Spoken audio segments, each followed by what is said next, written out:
परम शांति, बेहद के बेहद की परम परम परम महाशांति, महाशांति। आज हम एक बहुत ही शॉर्ट वीडियो यहाँ पर बना रहे हैं और ये बेहद के आत्माओं के लिए बहुत इम्पोर्टेंट है। ज्ञान बहुत शॉर्ट एंड स्वीट है, इसको समझना बहुत जरूरी है। बुद्धि में एक बार बैठ गया तो आपको अपने अंतिम लक्ष्य तक पहुँचा ही देगा।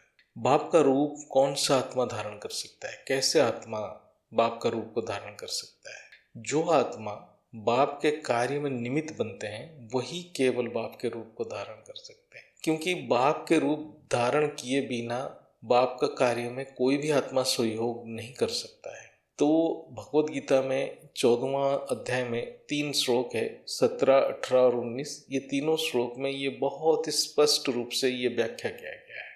तो हम वो श्लोक का यहाँ दोहराएंगे नहीं, उसका अर्थ को समझेंगे और हम ज्ञान के उस पॉइंट को समझेंगे और इसमें हम समय विलंब नहीं करेंगे कि भगवत गीता के हिसाब से सत्वगुण ज्ञान के प्रेरक है, रजोगुण अहंकार यानी लोभ और सारे भोग की प्रेरक है, तमोगुण प्रमाद और मोह को उत्पन्न करता है। बहुत स्पष्ट रूप में लिखा है। ज्ञान कहाँ से मिलता है? आत्मा ज्ञान की ओर तभी जाता है जब उसमें सत्वगुण मतलब प्योरिटी डेवलप होता है।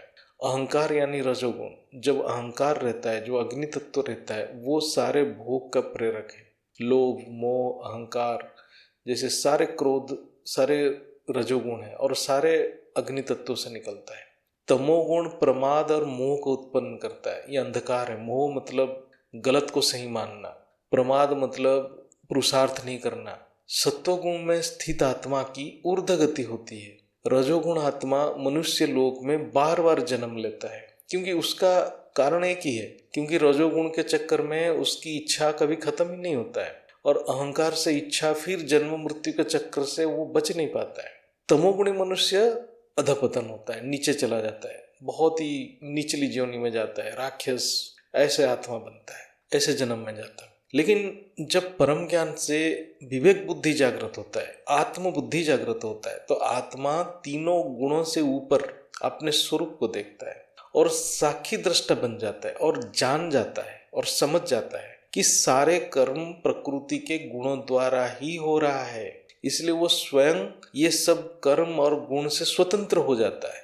जब आत्मा इस चीज को रियलाइज कर लेता है तब आत्मा मेरा ही स्वरूप धारण करके मेरे पास आता है। यहाँ मेरा मतलब बेहद की बाप, और बेहद की बाप का स्वरूप आत्मा धारण करता है और बेहद की परमधाम ही चला जाता है, क्योंकि बेहद की बाप बेहद की परमधाम उनका असली निवास स्थान है। तो यही है गुणातीत अवस्था, तभी आत्मा निमित्त बन जाता है। निमित्त आत्मा बेहद की बाप की स्वरूप को ही धारण कर सकता है और कोई नहीं है। निमित्त मात्र का अर्थ क्या है उसको गहराई से समझें, स्पष्ट बुद्धि से समझें। इसका अर्थ ये नहीं कि कोई प्रयत्न नहीं करना है, प्रयत्न तो अपने सामर्थ्य के हिसाब से संपूर्ण करना है, लेकिन प्रयत्न की अहंकार नहीं रखना है। इसको ज्ञानी ऐसे देखता है कि सारे प्रयत्न प्रकृति में ही होता है और संकल्प आत्मा में जो संकल्प यानी प्रेरणा आता है, वो प्रेरणा परमपिता से ही मिलता है। यानी स्वमान में स्वयं में स्थित होके ही निमित्त बन सकता है आत्मा। इसलिए ज्ञान बहुत गहरा है, अति सूक्ष्म है। उसको जब बुझ समझ जाते हैं तो हमारा पुरुषार्थ बहुत ही स्पष्ट रूप से कार्य करता है और हमें प्राप्ति भी होता है। तो इसलिए यहाँ हम संक्षिप्त में चर्चा किए हैं। इसको मनन चिंतन करने से आत्मा अपनी जो पुरुषार्थ को अति सूक्ष्म लेवल पे लेके जा सकता है। परम शांति, बेहद की परम परम परम महाशांति। दादाजी माँ जी को नमन, चरण स्पर्श, परम शांति।